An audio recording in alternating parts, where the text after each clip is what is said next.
Okay, done, out of the way. I just want to, we did a few rehearsals and we decided to throw the script out the window. We're just going to improv tonight. I've got an amazing panel, very excited to introduce them. I'll start on the far left, Jaja. Damn it, I sat furthest away from the center for a reason. If you sit in the back, there's no splash. I definitely will pick on you. Ruba, get ready, I'm going to ask you a question.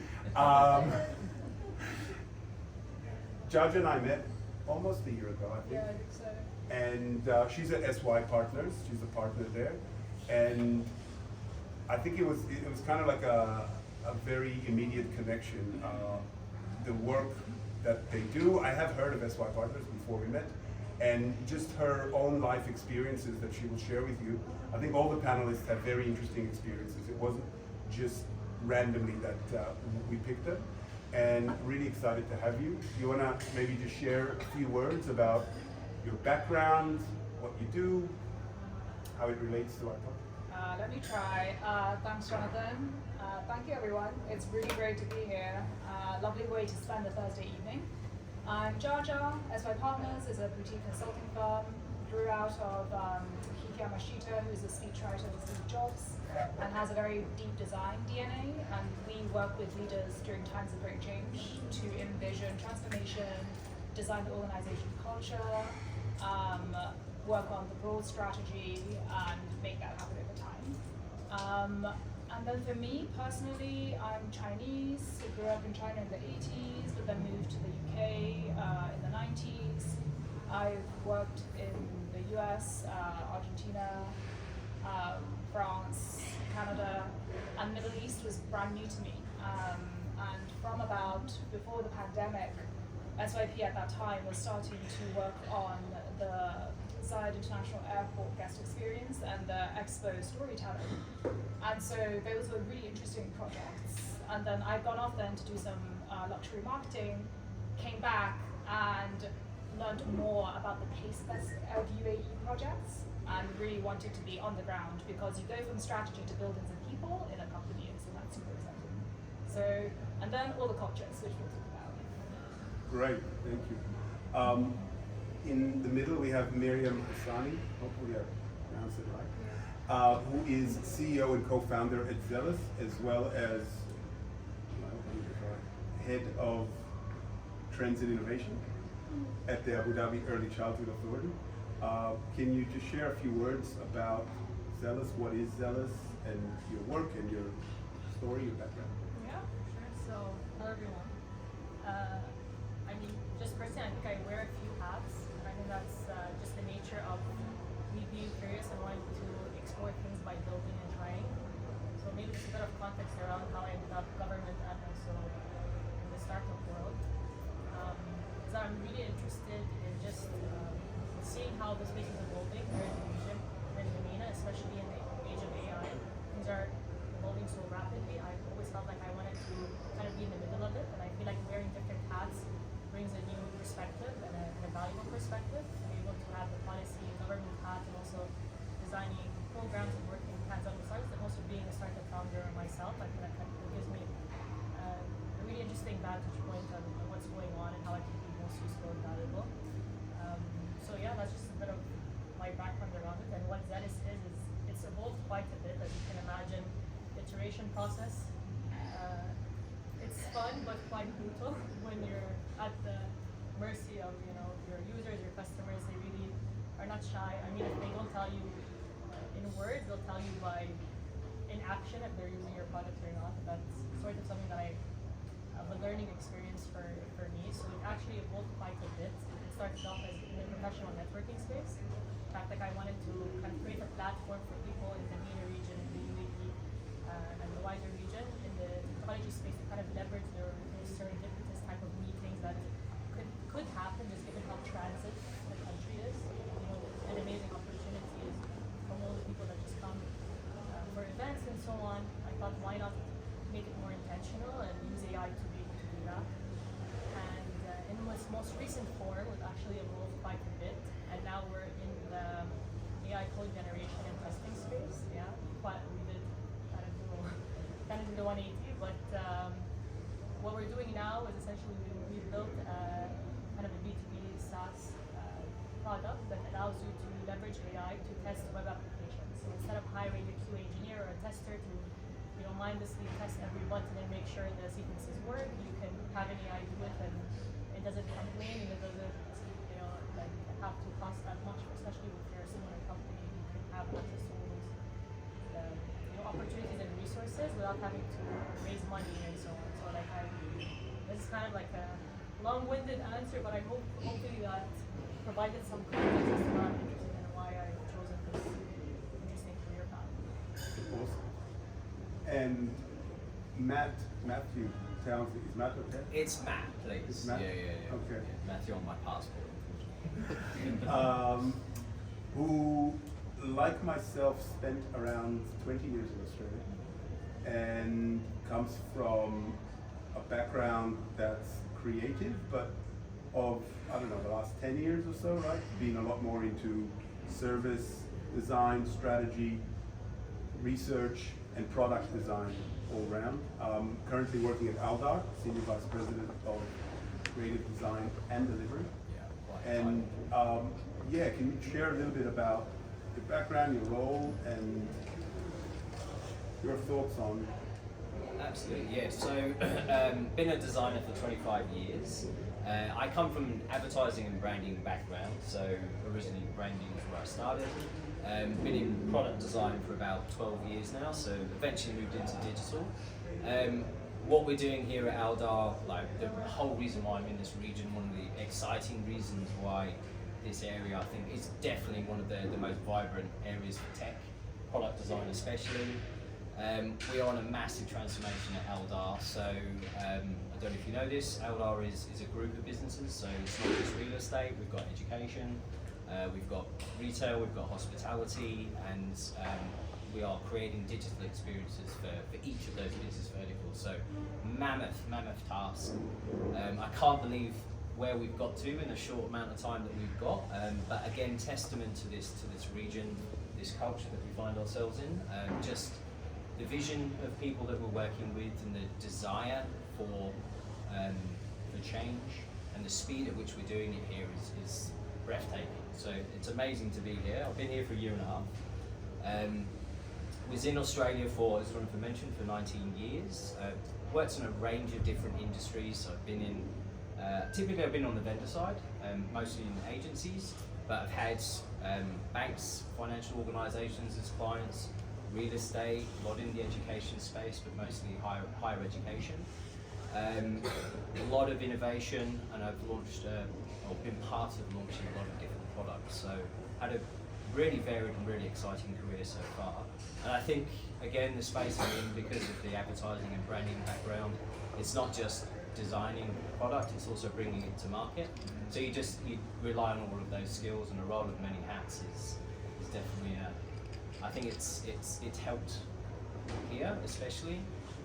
Resource is always a thing that is a challenge, despite the amount of people that are here and how transitory this population is. But it's really exciting to be part of this culture.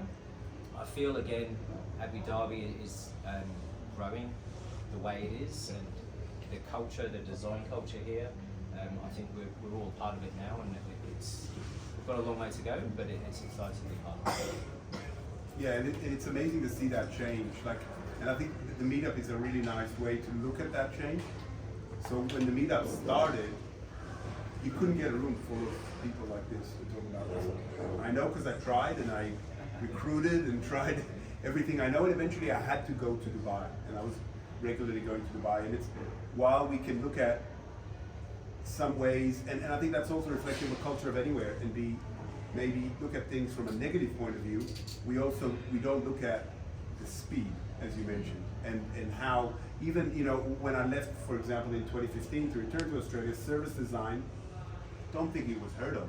And then to come back and see it's not just something that exists, it's something that other countries aren't even doing to their airports, to their national applications, etc. So it's a really interesting place to see what's happening with design. And this topic is something for a very long time I've been fascinated with. and I wish this book was written, and I wish someone told me about it. It was at the ECA, we were doing coaching for both mentees and mentors, and the trainer mentioned this book. And it's now the second time, just before the meetup, that I've kind of gone through it. But I just want to take it to Jaja. One of the points that she spoke about, and I agree with her, is that it's a really great starting point, but perhaps it's missing the framework, the application, and maybe that's okay, right? Maybe that's the point of the book. So what were your thoughts on culture and the work that you do, and both the challenges and opportunities? Some broad context for you guys, because some of you have read the book, others have read parts of it. The book is a great primer on just how culture reflects the way we all think and behave, and particularly in a work setting, and introduces certain frameworks and spectra, parameters for thinking about that. Some things that emerge from it, for example, whether a culture is direct or indirect in its expression, whether it's high context or low context.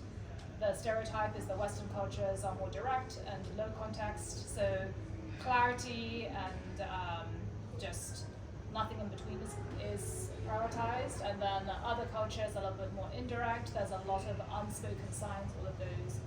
And what I was talking about with Jonathan when we were riffing on it is just, for me, I'm sort of like, oh, you can tell that something is useful when you read it, you can build on it, and you're like, oh, I wish I had more of this or that. For me, what was really interesting in this book, that it had a general framework, and there were countries and cultures placed along it, and some were less intuitive. It also made me go, that framework is generally useful for us to start talking about it. But of course, the minute you start talking about it, there are so many nuances. And I was, but some cultures, Eastern cultures are this way, that, there's also, people are different. Some people, it's like the Myers-Briggs, right, but for culture. Some people are more introvert, some people naturally would like to have more context and more unspoken things. And so what I became really interested in is, I wish this book had a companion that was not, this one has the framework. I want another companion where it's like songs and poetry and different voices, where the way a culture thinks is manifest in the form in which it takes. But I think that's a sign of, well, that's good. Someone started this conversation, so I'm curious about more of it.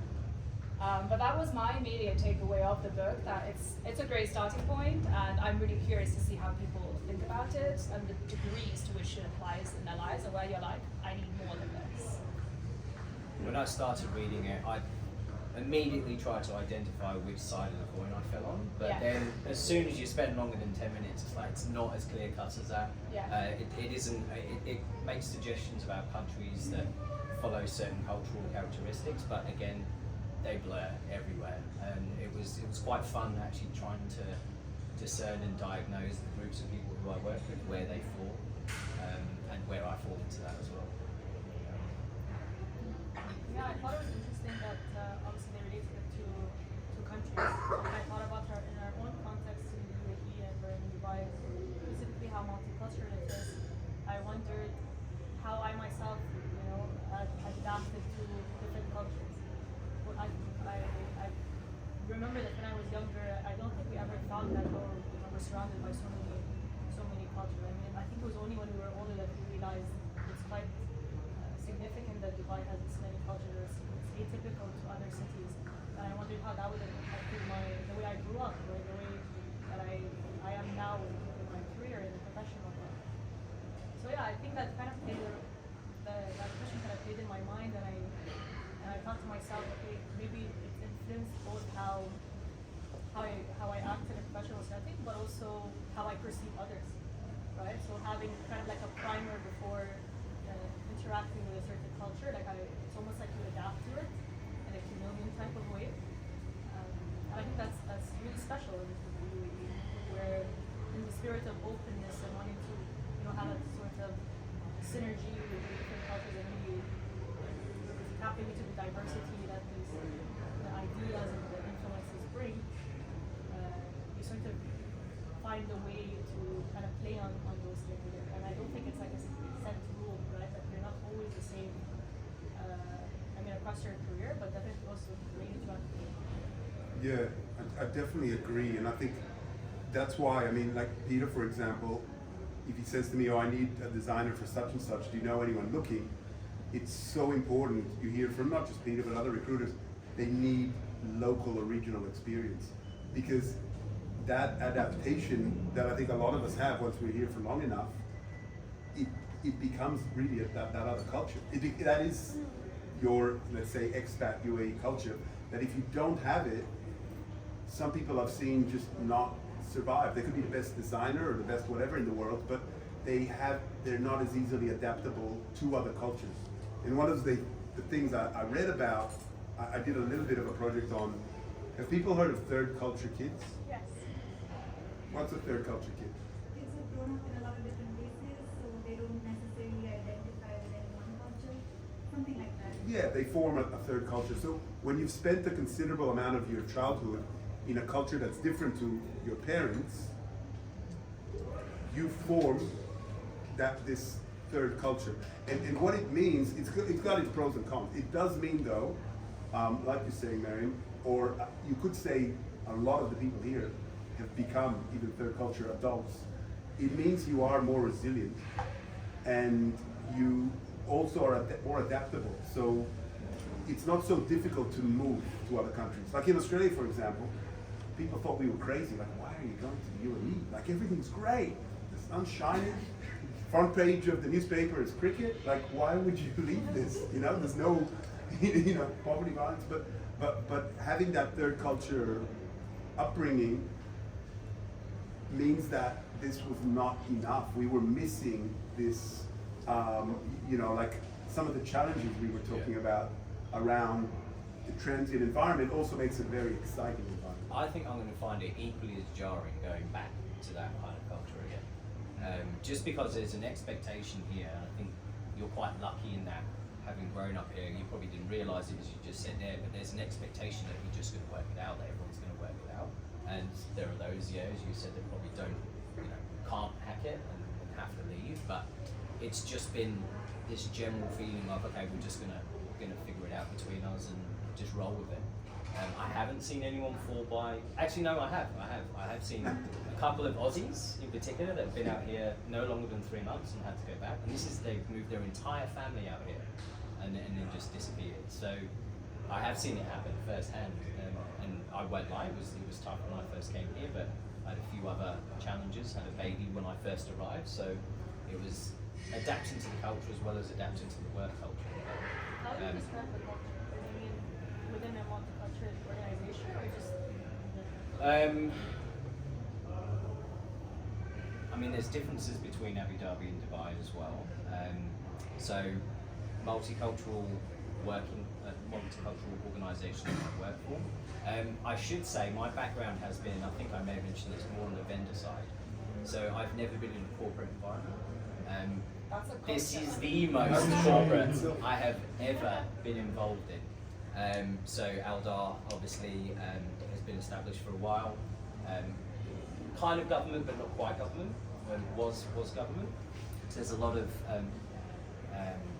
organisational bureaucracy that I've been privy to that I've never experienced before. But also with the sheer volume of different people from different backgrounds, that's been it's actually been really fun. It's been I could understand why some people might not take that on board and want to move elsewhere, but I've found it really exciting and challenging in a fun way. What are some of those challenges? Like, let's bring in a little conversation a bit to design and strategy. Yeah. Well, the transformation journey that we're on right now, let's definitely bring into design. The function that I'm performing right now didn't exist in Aldar before, so we're challenging a lot of existing processes, and I talk about the bureaucratic process that has existed for years and has been the way it has because it's just worked and people have lived and breathed that process. So we're challenging that, we're digitising as much as we possibly can. We're working with government agencies here, government bodies to challenge the processes that Abu Dhabi has been doing for however long it's been doing it for. To introduce new ways of thinking, new ways of doing things, service design, which nobody understands. Design is, to most people, is just visual design. That's all they think it is. So to try and explain that, no, that's not what I do, to try and have the strategic design conversations with people, journey mapping, like people kind of get that. That's probably the lowest level that someone can latch onto, but then to take that and actually execute a transformation plan from there, it's been a real learning curve. Now, as I was saying to Judge Art earlier, now we're starting to see the results of it. People are starting to see the results of it. They're getting it, and now they're latching into it more. But it's been a struggle, and still a struggle. But. It's really interesting reading a book like that here in the UAE because you have culture at so many levels, and you see them all coming together in work, like what you're describing, right? You have people who, so many are third culture. Some come from, there is no default culture here, like is what I realized. And when I was reading the book, I was like, oh, the book is definitely written kind of as a primer. It's great for everyone, but you can also feel it's written for a more Anglo-Saxon audience. And what happens is that, and that's coming from a perspective of, the book kind of assumes that you assume that to be a universal culture, a de facto like Cartesian culture, but that's not necessarily the case.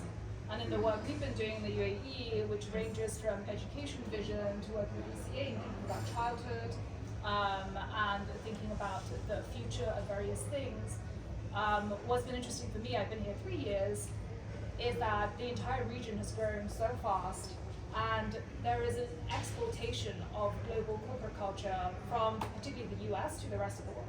So you have that as a general layer, then you have on top of that the design and making kind of DNA that's also across all of the creative districts. And then you have very deep culture here, right? Like Emirati culture has very deep roots. People here from India, from Southeast Asia, if you're in the Philippines, all of these are really distinctive cultures. So what I find interesting in the work is you see people kind of bring in or have to navigate different parts of their own culture. Themselves as a person from the culture that they're from, the professional culture that they bring, and often is coming into existing organizations that have mass imported a very big corporate culture / government. And then you have all the finesses of, but this is a talking culture, and we like to, WhatsApp each other. And then how do you merge that together? And different teams, the good thing is everyone changes so fast, and people are really excited to learn. And so I enjoy projects with teams and with clients because we're always figuring out together the best way for a particular organization to work. And there are definitely loads of growing pains, but I've never been in a place where there is so much kind of simultaneously trying to move forward at the same time, but also drawing on very old things too. I think it needs a lot of EQ to Yes. work in a multicultural Yeah. organization or just being a multicultural country. I don't know. I mean, obviously, this sort of thing can be taught. It's also like a muscle. I think it needs to be an exercise. Do you think it draws, this area in particular, draws people in with EQ? Like that's the type of person that comes here? I feel like look at the kind of people who stay. Yes. Yeah. So unless you're up to the challenge Yeah. and you kind of form that. That's why I've seen And I forgot to say the caveat in the beginning. I think, but I don't think it's super necessary. But just to maybe caveat some of what I do agree, and that's about the book what Jaja said, in that we think very differently. And I think what I learned from some of the organizations I've worked in here is that the challenge isn't translating language or even ways of working or maturity. Like in product or design, we think this is not mature. I've worked in more mature places. This is how you go more mature. But what the book helps you to do, just like we spoke last night about conflict management and product management, it helps you to just stop and think, like you were saying, Jaja. Like people actually think different. They don't, and when they bring whatever they bring, their intention is not necessarily conflict. It could be conflict, and conflict is okay. It's not a bad thing. Sometimes you have to be direct to be fast. In some cultures that might be perceived as rude or aggressive. In others, that's just how we do things.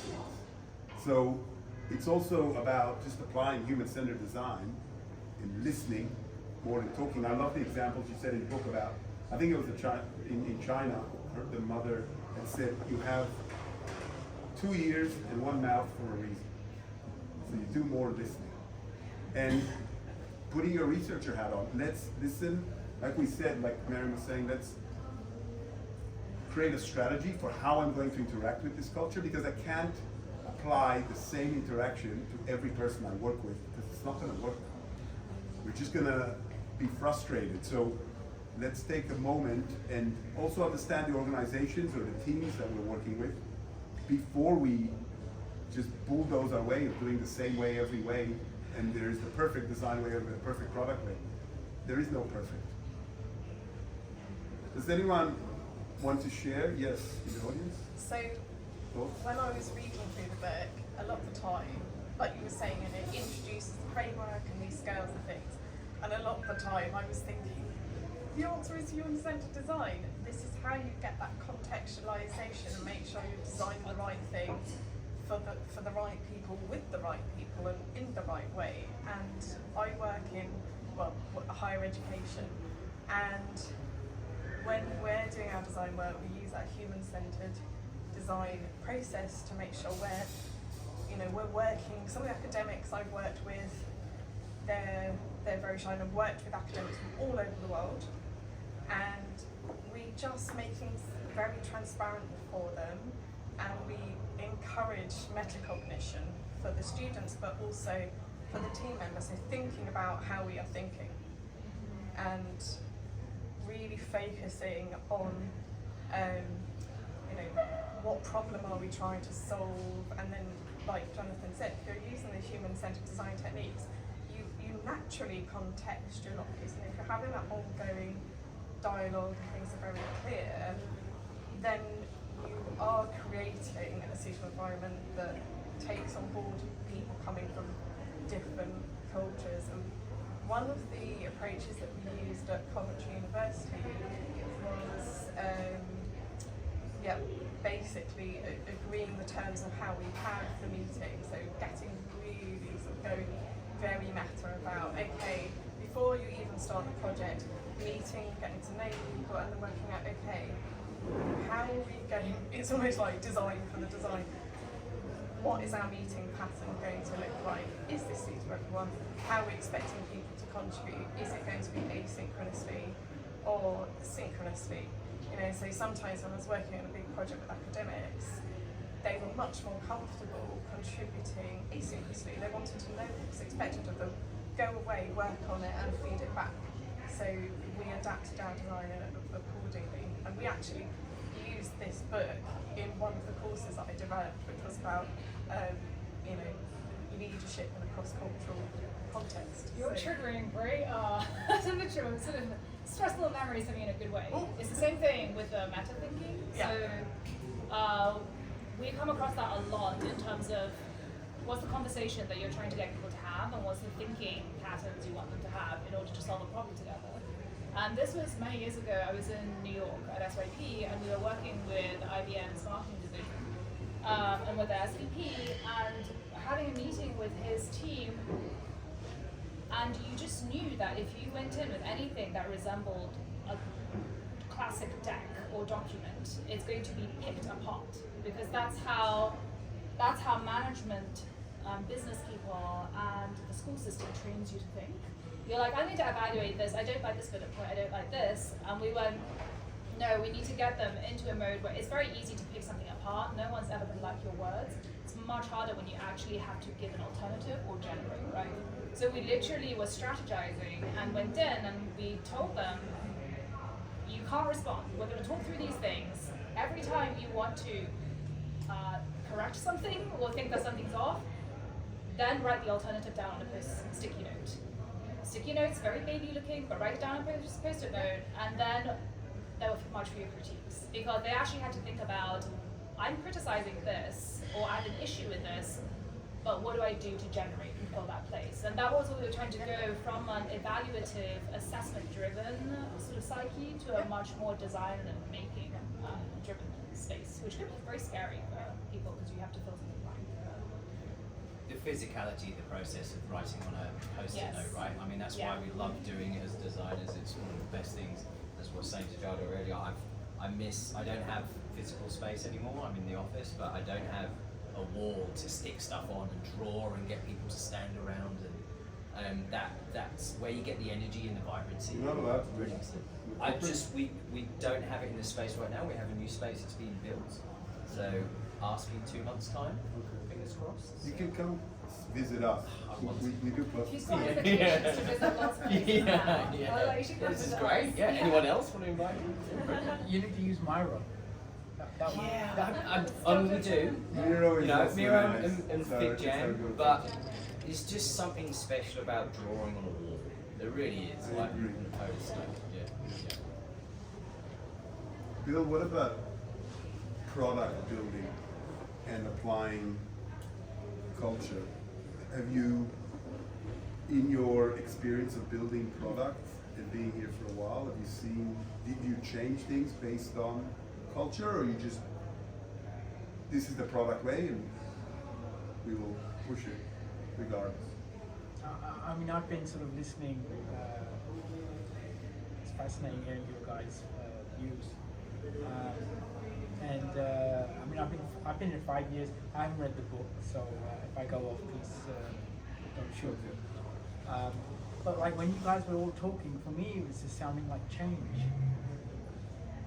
It's just you're just driving change, and the culture piece is. I mean, there's many perspectives of culture. You've got the sort of regional UAE culture, Abu Dhabi, Dubai culture. You've got the company culture. You've got the people that are in the company that come from different cultures. I mean, there's such a sort of complexity and melee of all these cultures that you got to somehow navigate all of that. But it boils down to you can only play the person in front of you.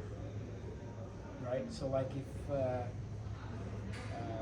I'm triggering some of my own personal memories, but if you've got the chairman in front of you and you're walking through a new design and you've done all of the process and you've done all the user research, it's going to boil down to his sort of his biased opinions and how he's run the company, because prior to say sorry not to pick on you, but prior to say Matthew coming to Aldar, probably someone in a very high position was just say that I want this, I want green, pink elephants, done, right? And then now you're sort of proposing that it's not pink elephants, it's zebras, right? And here's the rationale, and here's the logic, and here's the evidence, and here's the data, and that, you know, then it goes into maybe I'm going to rabbit hole here. But there's a sort of like an ego part to this as well, because I think the stuff that product design ultimately needs to do, for it to be empowered, people have to let go of things that was from the previous culture, which is from heritage, to actually do things the right way. And those organizations need to be very brave, right? Because the people in power at that time, they need to let go of power. And then you go down, who wants to let go of power? Right? And just to share with the community as well, this is recorded as well, but I won't say any names, but you know, there's another part of culture which is not a nice side of it. We're in the transient region. You know, I feel blessed that, you know, I'm here, but ultimately we're all on visas, right? And then if you're trying to sort of challenge the status quo, we talked about conflict. A lot of people are handcuffed. I know some very talented people who are experts in their jobs, and because of the culture, they accepted doing the wrong thing. Why? Because if I challenge, I'm out. And if I'm out, I'm on the plane back home. If I'm on the plane back home, then the better life and family experience that I was came here to the first place, because they're there to make money. That goes. So that's kind of, I mean, it's very, very complex. But I think ultimately it's about change and then tackling the person in front of you, and then sort of adjusting. So from a chairman to SVP and to manager to teammates, you just have to sort of course correct and win them over, because if you win the heart and mind and you have enough of those winning hearts and minds, then you can start to make change. But that in itself is a long process, so you have to be resilient and never give up to sort of continue that, because then you can just burn out yourself, and then all of the efforts disappear. And I have gone into a rabbit hole. So No, but you raised some excellent points. I mean, and we did speak about this. You asked me a hard question last night about this very topic, and I think sometimes because of the pressure and the environment, we feel like it's the end of the world in that moment. And I think, and I need my own advice here, but I think we need to see the longer picture. We need to see the longer road and the vision, and do more retrospectives like we spoke about also last night, and look at how, as the team, and introduce retrospectives, which is something we have done, for example, at the Early Childhood Authority, not just to our team, but to other teams. To do that more regularly, and to not make it about the person, the culture, the individual, but make it about the team and the learning and the growth of the team. And I don't think anyone, even if it's the chairman, are trying to put you in that difficult position. It's just, sometimes it's a much longer road to educate and to bring people to your way of thinking. Well, I think workplace politics is everywhere, right? It's just a matter of navigating it and dealing with difficult personalities or people, whatever it may be. I feel like that's something that kind of happens in every culture, every organization. I think once you, this is one of our experiences as well, is once you get buy-in on the actual methodology and practices around design thinking and human-centered design, you see, and obviously once you prove that it's a proven methodology and it benefits everyone, including the product and the outcome that everyone wishes to accomplish, people come on board. And it takes a bit of convincing, but once you try it, once you maybe reluctant at first to use Miro and to fill out the templates, but once they see the value in it, and once they see obviously the value translates to their own success and success of what they're working on, they get excited, right? Because it's also going beyond what you said, which is the current assumption, or the basic assumption is that design thinking is graphic design. So you kind of need to correct that assumption. You need to raise a bit of awareness as to the real depth and value of using these methodologies. And they try it once and they see the value, they trust you. It's like introducing any type of new practice. People usually see it as other, where they have a bit of a negative reaction to that person, but they won't back to it once they see it's valuable. They feel it. No, sorry, you feel it the moment when they latch on and realise, Yeah. oh, this is working. Yeah, they get And they can see the excited result. about it. Yeah, absolutely. It's a great Culture thing. change is hard work, right? So this rabbit hole that you're talking about is a really important one, because we were talking about it. Yeah. Culture is about people. It's changing one person. Am I going to speak everyone out? It's changing one person at a time. And if it's a more powerful person, you can probably affect a lot more other people faster. And so we were talking about conditions for success, and we can talk more about it, but for us, we do try and work, for us it's really important to look at leadership in an organization, the chairman, and also who's on the team, right? Like if you have someone, a really innovative leader, then you're going to go somewhere much faster. And sometimes we've definitely had projects where the leadership's just not up for it. They're not up for it. We may have other people who are really excited for it, but they're not going to get very far because they might actually get blocked. And you and I were talking earlier about you sort of have a trifecta of conditions, and even then you still work one person at a time. So I'll hand this to you. Yeah, no, I was gonna say that I am extremely fortunate where I am, because trifecta of success. Number one, we've got complete buy-in from the top level, who said I want change. We've got an organisation that is willing to take this change on board and wants to change things, change the way they work. Number three, wants to do it properly. So it's not going to be a half-assed effort. They're actually putting money where their mouth is. But even more than that, my boss, the Chief Digital Officer, is actually an ex-client of mine from Australia. Is the reason why I'm here. I've already proven the worth of design with the organisation with him like 8 years ago. So ran a year-long project. It was building out a platform. It was a big market success, commercial success for his organisation. So I'd already proven that to him. So when I came over, I had nothing to prove to him. I had his full backing, and he obviously was at the top level, spoke to all of the senior leadership there and said, don't worry, we've got this. So we were, it's not often that happens. Yes, there's still education, you still have to prove the work of what we're doing, but we had some semblance of a buy-in before we were able to start enacting change. But that made a huge difference. Like, we were already starting up here rather than way down there. We've gone, thank you, Bill, for not reading the book, into a slightly, it's a very interesting topic, and it's okay to talk about it, but the book isn't so much about politics or work culture. It's more about countries' culture, and she's got a scientific method into classifying, as Jaja was saying, countries, etc. And one of the things that I just wanted to talk about a little bit was when it comes to design, product design, strategic design, and did you take anything away from the book that will change how you do research for the products in the UAE with many cultures, for Aldar, for example, or for the design process? Because maybe I need to be a little bit more strategic and add some of these thinking to my framework. So,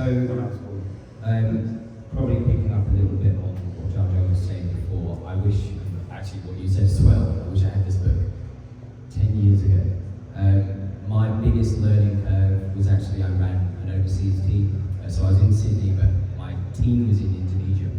So I was client facing, we had Australian clients, but I had a design, product design team. Is the sound okay, or is it better if we don't use the mic? It's better. It's okay? Yeah. Better with? Okay. So I had a product design team and a CX research team in Indonesia, and I had no idea how to run it, and it wasn't working. I was, if I align myself with the different ideals in the book, low context, but I had teams that I would ask, do you understand what I'm saying? And they would just nod, because nobody wanted to say they didn't understand. I wasn't getting that. And it was the hardest sort of 6 months before I started to realise and really try and create this culture of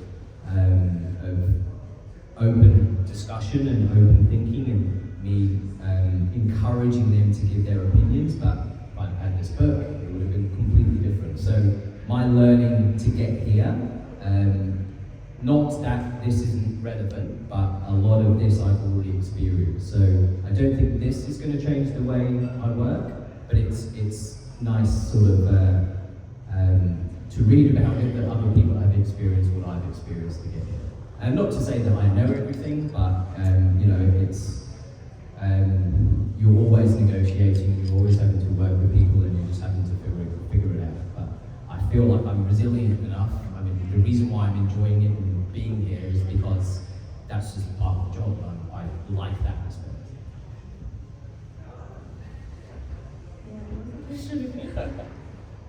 So, having read the book and some of the concepts, and you're familiar with product startup design, has it made you change, or will you take anything to the process to think, maybe it'd be great if I add this to this framework, or that, or no, it's just us and something. I think it was interesting again because they broke it up to countries. But I think fundamentally I feel just in my experience that you do have, most people have the time, million take to where they can adapt. But when it comes to designing a product, it actually reminded me of our first product in the professional networking space. So we were trying to basically, we were trying to use AI to facilitate like win-win situations. So like finding people who want to meet each other, and using an algorithm for that. But when I started to think about design of how should the process work, how much information should someone have up front to decide whether they want to meet someone? How should they be able to meet? Should they have the option of online in the beginning before they meet in person, or should they, maybe they want to be super serendipitous and just know that someone's 5 minutes away and make that meeting happen then. So I really started to think about the kind of experience that people would want, and again, it's very specific to behavior, right? Like, what are you comfortable with? Women perhaps would feel less comfortable meeting someone in person for the first time, even if in a public space. We thought about where the location should be only allow them to meet in public spaces and like have that as like a condition in the Google Maps feature, for example. So I just started to think about that. Like it really became more behavioral. I think less about perhaps just your nationality, but or where you grew up, but more what you feel comfortable with. And I think that's a lot to do with like the way you're used to or like your behavior. And I think one of my major learnings was that behavior change is extremely difficult, and especially when you want to come up with like a new innovative way and you think it's the right way that people would want to, they only have the option. You realize a lot of the time you just going back to what you're comfortable with or what you're used to. That's what I thought about design and product. And that also made me think about when you're designing government services for a very multicultural population. You sort of want to go, you want to obviously come up with personas, and you want to be you want to understand them really well, so that you can design something personalized. Because I think when there's personalization, people feel special about the product, and they're more, I think they appreciate it more. But when you design for so many different cultures or so many different behaviors and preferences, I feel like you get to a certain point where you're kind of diluted, or you're just trying to do something that works for everyone. But personally, yeah. Interrupt for a second. You have a very gentle voice, and I would like to understand from your experience if you would put it close. Oh, sorry. Is this good? I feel like now I hear myself. That's much better. So just to summarize, I was saying in my design experience with product, I wanted to be two things, right? So first, I wanted to create a new behavior, which now looking back, I think was very. I guess I now know better that it's very hard to create behavioral change, and most people just want to do what they're used to, unless you're like 10 times better than what really exists. And especially in the professional networking space and the social space, I think it's extremely difficult to break someone out of their pattern. So that's number one. So I tried to look at more specifically, not just countries, but rather genders, how we approach certain behaviors, like meeting someone for the first time, or that sort of thing. And then the second part that I thought about was when it comes to designing for a multicultural population, you want to personalize the product as much as possible, but then you kind of find yourself maybe getting too high level, let's say, because you want to make something that works for everyone. So then you lose that personalization touch. And then what I think that I kind of landed on was just providing optionality. You know what I mean? Like, in a seamless way, obviously not overwhelming the user or the customer to have too many options to choose from, but providing maybe just the two or three kind of extreme options that someone would prefer, and have that seamlessly in a UI UX. Like, I don't know if I answered your question, but I think it's just not really complicated. Behavioral change is very difficult. Joshua, what about you? You read the book before, right? This was the first time I've seen it. No, I haven't read the book before. To Matt's point, I think I've lived a good part of the book through childhood into adulthood. And I feel like a lot of the people here probably have. So what was interesting with the book was that there were two kind of ends to it. On the one hand, I lived through a lot of it, so a lot of the things it was saying was intuitive to me, but I didn't realize that it's not intuitive for a lot of people, right? If you've been in one context only, just because that's how your life has been, that is not intuitive. So I realized that I've been translating, particularly between Chinese and English and American culture, and then all the other cultures in my life, I will switch around in my head. And we were talking about this. I sometimes, once in a while, get confused about why one of my colleagues isn't getting it. And I realized that as a Chinese person, I think of time and scale differently. It's really large. I think of time not in terms of quarters and years, but in terms of dynasties and hundreds of years and millennia. And I think of scale in terms of millions and hundreds of millions. So there will sometimes be in daily life aspects of that where I was like, there's a little disconnect because actually the fundamental scale is different. On the other hand, it's really handy knowing that the intuition comes from your life, and if you don't have the intuition, it's from a different set of experiences. I think that's really helpful to have conversations with coworkers more in Western Europe and the US, particularly for if they're wanting to come here, for example, or interacting with different colleagues elsewhere and that haven't interacted before, and to kind of call that out. And what we do when we are setting up teams of creatives and strategists is when we kick off an onboard among ourselves, if we do our job right, we actually discuss different people's ways of working. It was very helpful for a coworker to say she needs time to process information, whereas there were a couple of us who liked to process live, and then there were a couple of us who were highly argumentative and liked to debate, but others didn't. Now I think this cultural layer is in it, because sometimes you don't know. For example, the Netherlands is an extreme example of people who are low context and very direct, and Israelis are very direct, right? So even for me, sometimes I'm like, oh gosh, is this person mad at me? But to have a general guide of, no, this is how their culture is definitely a helpful starting point. And then the final thing is, in our work we do a lot of storytelling. Storytelling for entities, for countries, for organizations, and what I realize is in storytelling and in the way we approach things and how we communicate in the corporate world and in governments here, like I was saying before, it comes a lot from sort of American corporate practices, and sometimes there's a voice that starts to sound the same. And I'm really interested in there being different voices when writing for different organizations and different cultures. Abu Dhabi's style, tone, visuals, everything is different from Dubai, from other places. So in terms of how do we nuance that approach so that it's not a genericized, everyone knows design and everyone knows user, experience, but what is the local version of it? And I think you're looking at this on an atomic individual level, but like having a book that actually pulls that out makes it easier, I think, to talk about. Just start with something. I think it also is affected by the language you speak.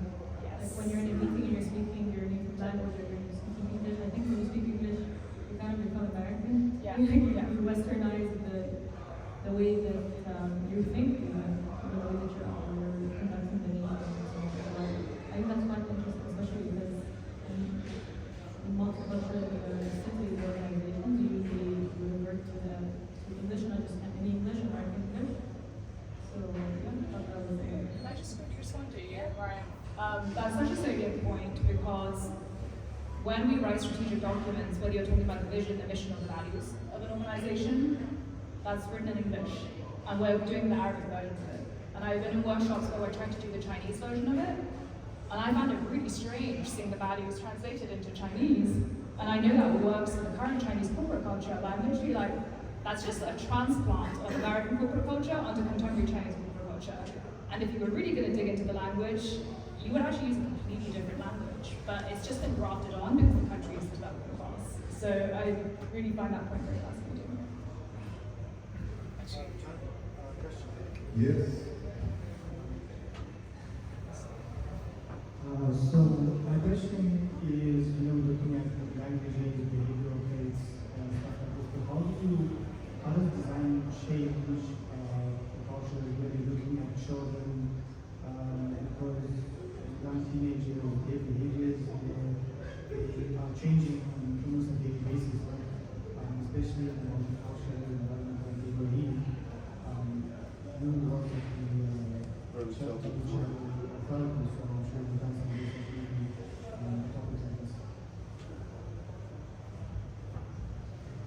That's a great question. And perhaps actually, I didn't think about design and culture in this lens, but maybe I should. And one of the things I've learned, I'm no expert, there's their own knowledge, they probably should be answering this better. But the amazing thing that we have is something that is universal, which is the aspirational child. So we know as human beings what we need. You know, Maslow's hierarchy of needs. We need shelter, we need to feel love, we need parents, we need education, we need food, etc.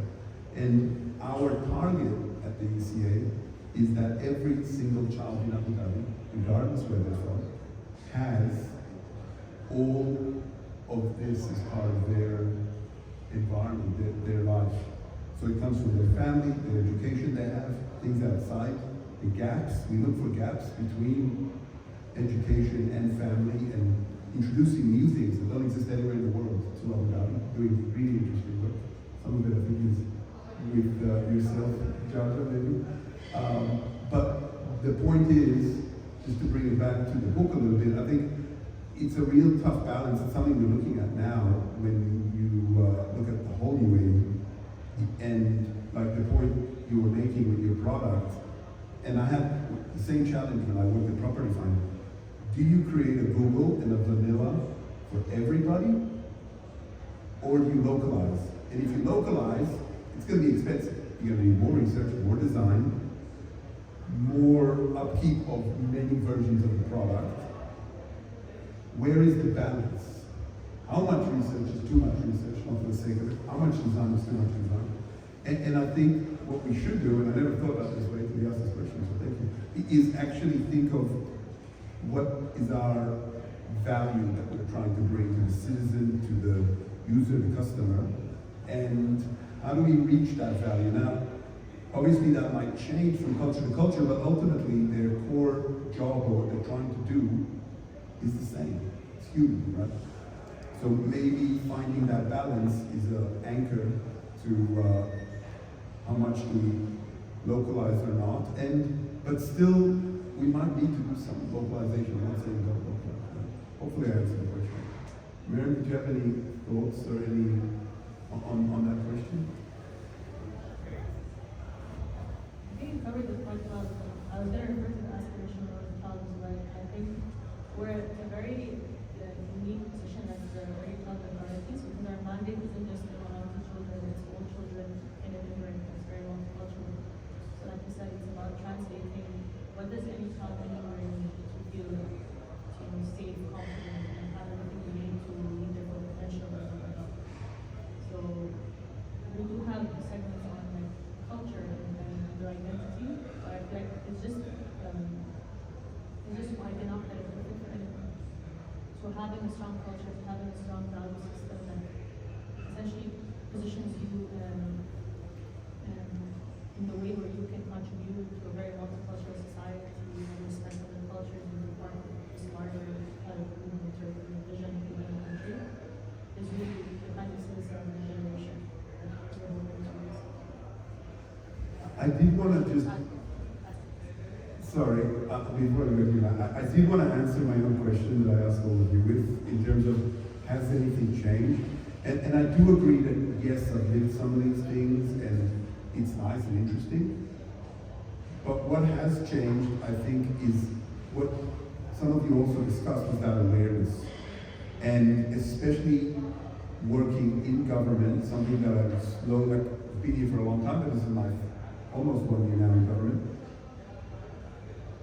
Naturally, I am curious, and being a third culture kid, I wanted to learn, and last year I was very lucky and blessed to be where I am, as you know, as I think Matt had said, it's an amazing opportunity to learn about the culture, to be in a place that invites expats to be a part of the culture, to celebrate cultural, religious events as well.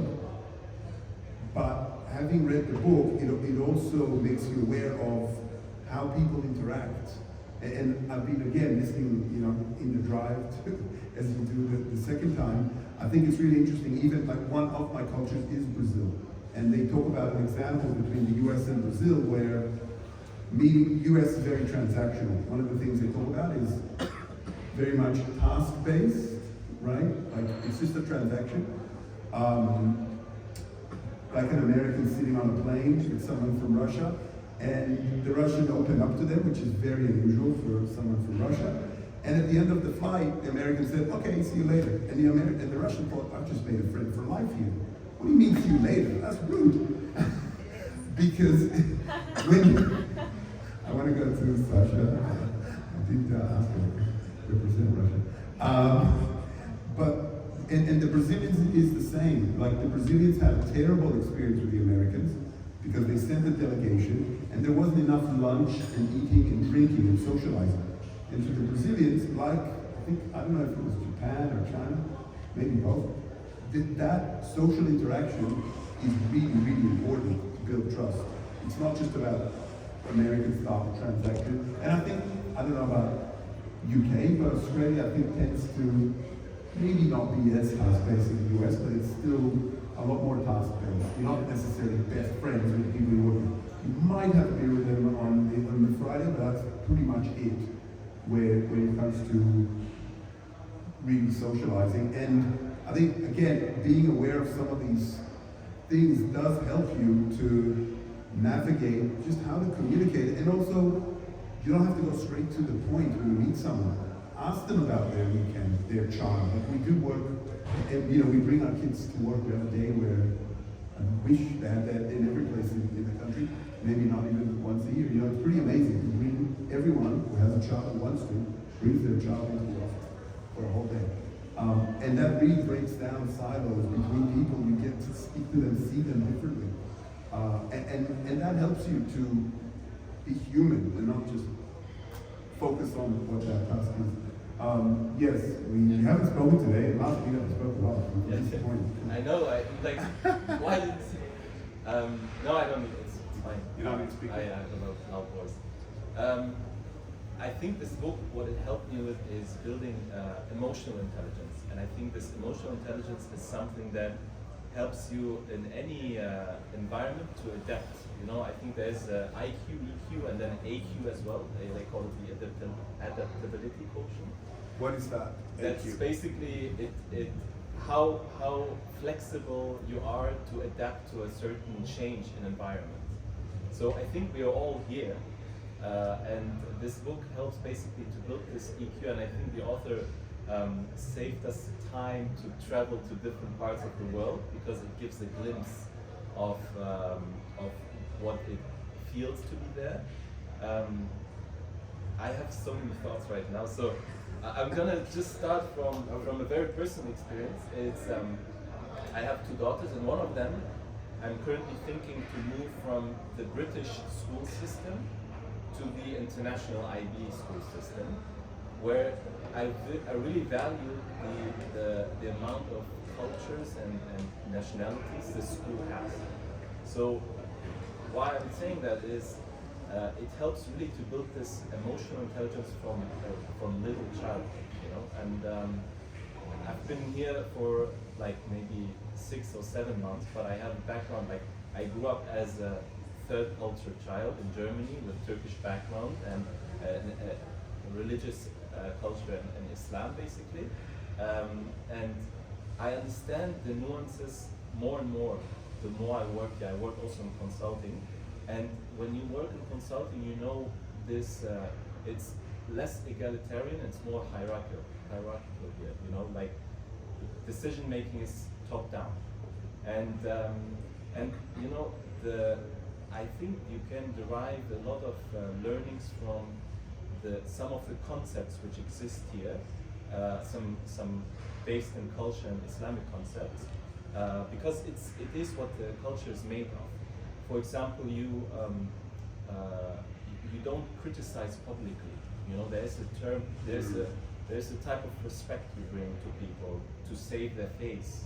So you have to package your feedback in a very nice, package and then give it to them privately. Or the time of, like you said, that the US is very transactional. Here, you get the feeling that you're interacting with with another soul. You have the human being in front of you instead of someone who's just giving you something for something else. So I think there's decision making, for example, takes time, patience, sabr. Yeah, you have to, it takes time. Like, don't rush it. Second favorite. So you know, the thing is that, for example, we've been dealing. I have design background. We've been dealing with one client, and the way I'm approaching design with this client is adapted because I'm taking part of user research, so I'm talking to the end user. And what we did in the beginning is we did a stakeholder mapping, and we identified the person who is most influential to the leadership team. So which person is the one who the leadership team respects, and we took this person as a central part to build a very good relationship.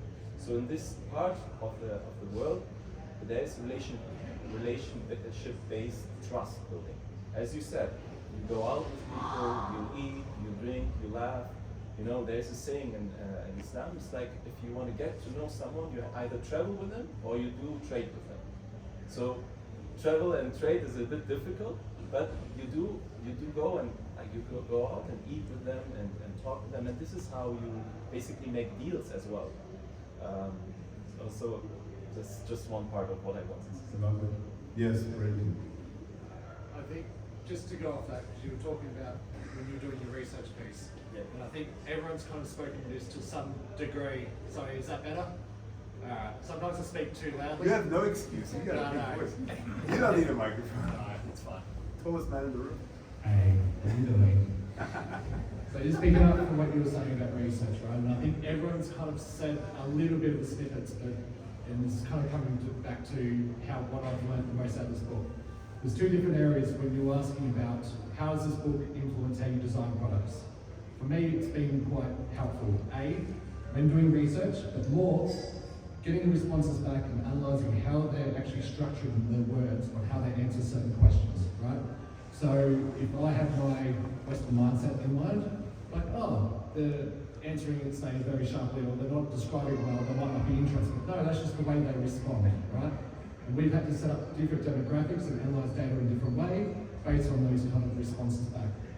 There's a second part of this as well, which is more behavioural science point of view. When you're looking at personalisation in different cultures, so at the moment I'm localising a strategy from Middle East, China to Mexico, right? And how does personalisation go with that? How does loss aversion go with that, right? How do you influence someone's decision or try and invite them in? Inviting someone in China to an event is much different to inviting someone here in the Middle East to an event, let's just say. So the way we personalise things, the way we communicate, but also how we influence decisions in our products and how we research itself. It's how it's kind of framed our mindset going into different places. So I just wanted to kind of pick up when we spoke about research there. Yeah, you have a comment question? Yeah, so I just wanted to bring in one other perspective, is the cultural sensitivity.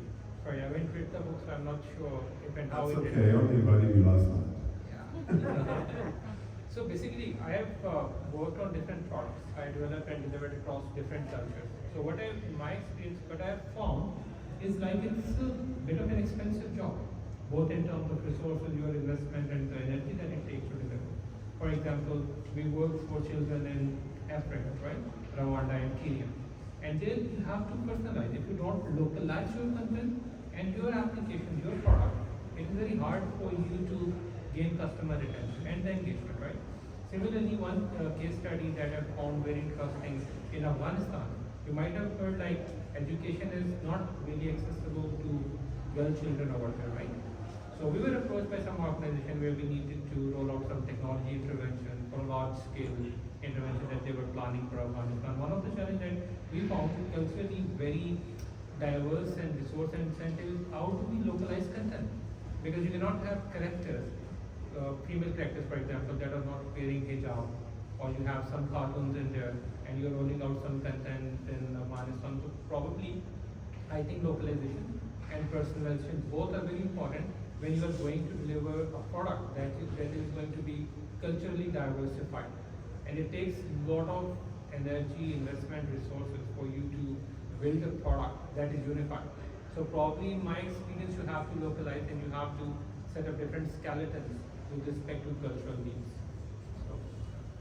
Anyone else from the audience before we just conscious of time and bring it back to kind of final tips? I didn't get Sasha to speak. Sorry, just before I go there. Because Sasha, the lady who wrote the book has spent like the last 20 years or so teaching at INSEAD in France, correct? She definitely. You can tell us all about it because you've learned there. And Sasha, the first example in the book is between arts and culture. INSEAD always positions itself as the most multicultural business school in the world. But honestly, like, I was preparing for this evening. I was thinking of like how the insights from the book can be actually applied to design and product design. And thinking about all my product and marketing experience at Google. And honestly, I think that the 8 axes that were introduced in the book are not very applicable to product vision and design. They are very relevant for how you structure the relationships with people on your team, with like software developers, product managers, designers, clients, your leadership, etc. But I think that if we really want to get some practical insights and make decisions, for example, let's imagine we are a global company and we are rolling out, scaling our products to other markets. So if we think what we really need to think about, I would say that those would be like other axes, other parameters. And I've been thinking like which ones like would come to my mind the first. And I have a small list. No, I didn't. It's 100% my experience. Yeah, so the first one I thought about was patience. Like, I think. Yes, love it. Like, some cultures are very patient, some cultures are super impatient. And for example, if you have a product in a very patient culture with a very long registration process, so like the user needs to fill in a long form to give you a lot of data about themselves, and let's say you're using like 5% of customers at this step, right, at this stage. And then you scale to another country and you see that you're losing 30% of customers at this stage. Like, what does it mean? You've came to a market where people are less patient and their perception of time is different and maybe less organized, and then you need to rethink how you collect data from these people, right? Then the next obvious thing that came to my mind was 2 things. Were the 2 aesthetics, the visual aesthetic and the language aesthetic. So in some countries, the value of the visual aesthetics is very high. And in some countries, you can probably save some money on making the product very like neat and clean and minimalistic, but just making more like focus on the functionality of the product, on the practicality of the product. And another like interesting aesthetic is language aesthetic. I lived in Russia for the last 10 years before I came to Dubai and UAE in 2022. And I noticed that all the communications in all the apps, all the marketing materials, like on websites, on content platforms, there was a trend for the communications to become more and more concise. Like, every app had fewer and fewer characters on each screen every year. And when I came here to the Middle East, I realized how important the language aesthetic is here. Like, people really care a lot about having beautifully formulated sentences and communications. And it's not about making the sentence as short as possible and the message as short as possible. It's about making the message really like strike your imagination, really like go very deep into your head and really admire the aesthetics of it. So this is something that I I'm learning to do now, because it's like very difficult for me, like coming from a culture which is more about like super concise communication. Get to the point. Yeah, super. The shorter the better. And then, like, if we are talking about like the seamlessness and the intuitiveness of the user experience in general, again, we can, like, as product managers, as CEOs, we can also think of different trade-offs, because of course the ideal state is to have like a seamless UX. We always want seamless UX, we always want intuitive design, but again, we need to be aware of the requirements of like people in different countries. Like some countries are much more advanced, some countries are less advanced. And I remember my experience at Google when Google, for example, launches a product feature, for example, in the US, then it rolls it out to Europe, maybe a little bit limited, because they know Europe is not so demanding. It can work for Europe. So, and everyone is, oh yes, applauding, like adopting the feature, very happy, like our leadership is showing like amazing reports on the performance of this feature in Western Europe. And then they are rolling it to Russia, and we already know it's not going to work. I mean, and the Russians are, oh, we had it in the unpacks like 2 years ago. Like, what's in it? And like you really need to be aware of these differences and know your markets, know what people really demand in each market, what they are expecting, what they think a good UX is, and what they think a bad UX is, right? And another interesting thought I had is about the flexibility of the user journey. I'm sorry, I'm just taking 1 more minute. Yeah, so also, some cultures are very organized, and for example, if they come to an app like Kareem to make a payment, they will just go to Kareem Pay, make a payment, close the app. Other cultures, they come to Kareem to make a payment. They also order food, they buy opera tickets, they watch reels on personal investments, etc., etc. And this is also an important thing to understand of how you structure your user experience, like how flexible you want your user journeys to be, or maybe how minimalistic you want your user journeys to be. And the last example I give is about how it is important to also understand the history of the culture and the social and economic context of the culture. So Google had a platform called Grow with Google, which was teaching Europeans digital skills. It was invented in Italy and then scaled all across Europe, and it was pretty successful. When there was a question of rolling it to Russia, the whole Russian office collected all our power, and we defended the case that we want to have our local platform, that we don't want to scale that platform to Russia. So we had the arguments that Russia is so much more different from Western Europe because it's a high growth market. At that time it was a high growth market. People are very technologically advanced. You don't need to teach people how to use email, and also the population is younger. You don't need to teach people how to use email, how to work with spreadsheets and documents, how to mark your business on Google Maps. But how Russians are different, because they come from Soviet background, they don't have experience of entrepreneurship. Like they only have 15 years of experience of entrepreneurship after the collapse of the Soviet Union. So they don't really know how to open a business. So let's teach people entrepreneurship and doing business and develop the small business ecosystem in Russia instead. And it was like 5 years later, our leadership were saying it was one of the really smart decisions. And we see like the platform is working so well, and we're saying yes, of course, because it's local, it's like tailored to the local needs.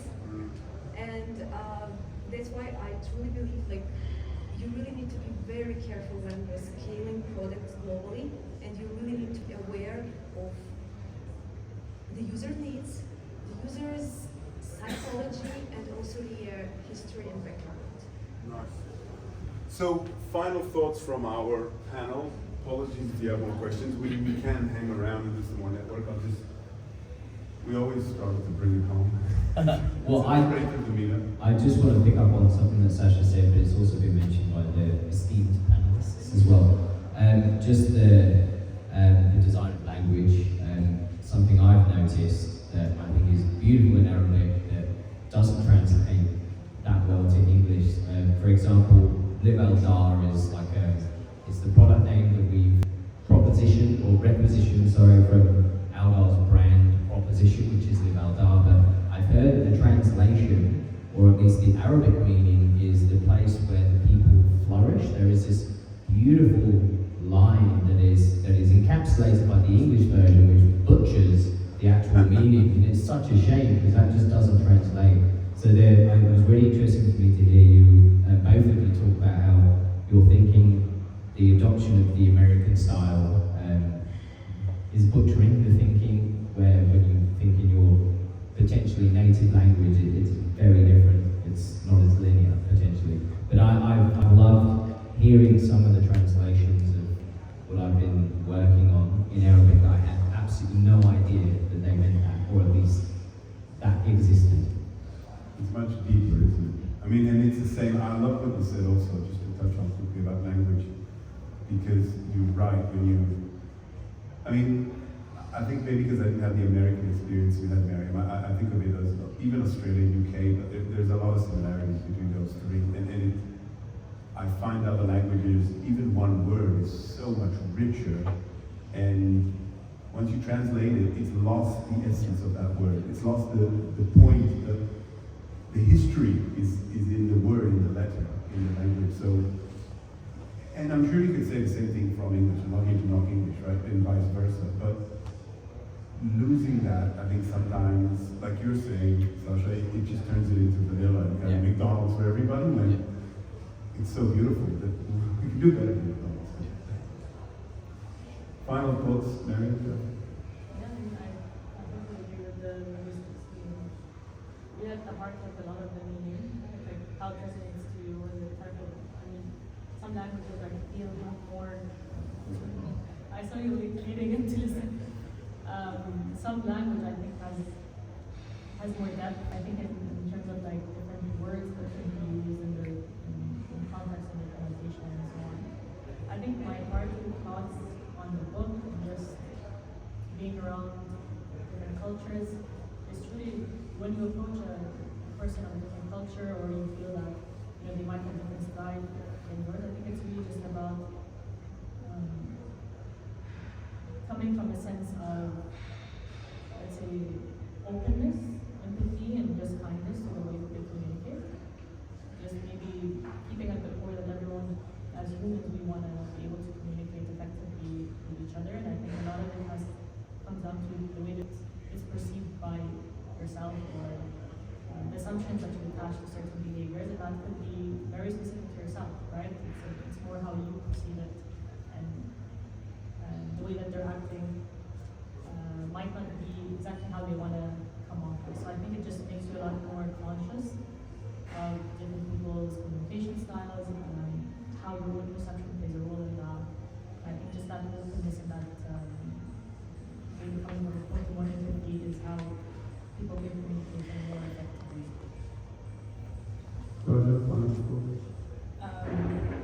Quick linguistic point, on Sasha, and then quick final point.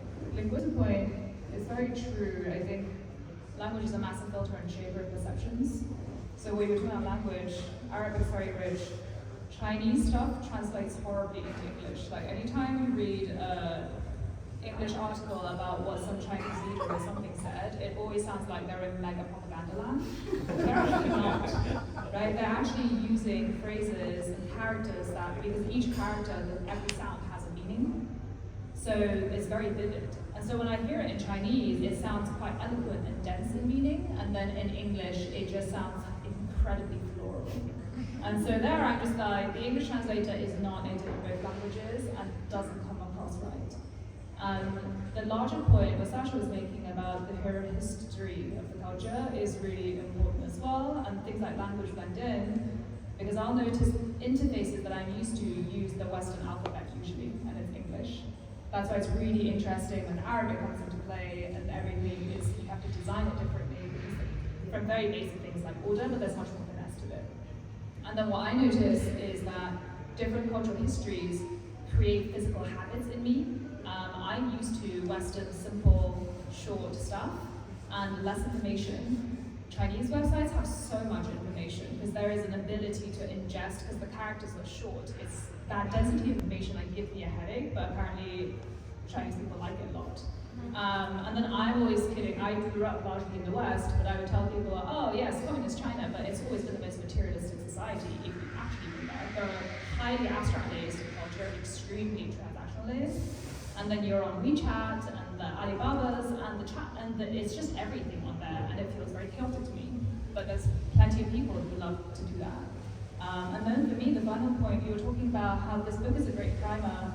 It helps you shorten a bit distances, and I think that's what's so handy about it. And I hope that people use it as a starting point, not as the end point. Because what I found is just, whether it's in work or life, listening is the most important thing. And you were saying, whoever's in front of you, the chairman or whoever, you need to observe that person, right, and be present for that person to really understand them. And for cultures in general, there's nothing that can substitute actually talking or meeting someone from there or working with them. So that's what I find is if that book piques some curiosity and it makes people much more open to conversation. I think that person-to-person interaction is the most visceral thing, and the more you can be present for it, the more you'll get out of it. Amazing. So, final thought is read the book. It's only available pretty affordable.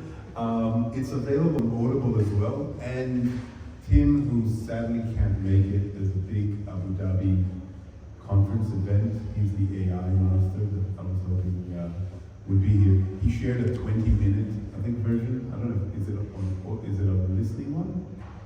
The one that I sent you? It's a Blinkist one, yeah. But it's not a design book.